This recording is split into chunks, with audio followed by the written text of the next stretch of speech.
We know A2 and A3. These are, using our notation, these are adjusted matrices. So we know A2 and A3 from some system. We just want to determine the original coefficient matrix A. How can we find A if we know A2 and A3? Well, remember, to make A2, you start with A, and then you throw out the second column and replace it with B. So that means A and A2 differ only by one column, the second column. So that means the first column and the third columns they have in common.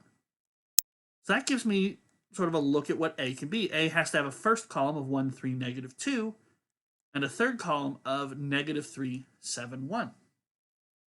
So that's great, but I don't know that second column. A2 is not enough to figure that out. But A3, well, how do A and A3 differ? If you start with A, you make A3 by throwing out the third column, which would be negative 3, 7, 1, and replacing it with B, this 5, 0, 3 that we see in both cases. But if that's all you do to go from A to A3, then the first two columns of A must be the same. And you see, oh, we've got this 1, 3, and negative 2 that we already knew. But now we've got the second column that we were missing before. So if we put this information together, we actually have all the columns of A that we need.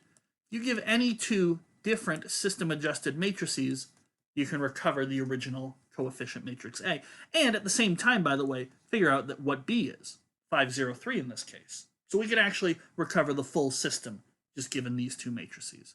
But there's our answer for what A should be.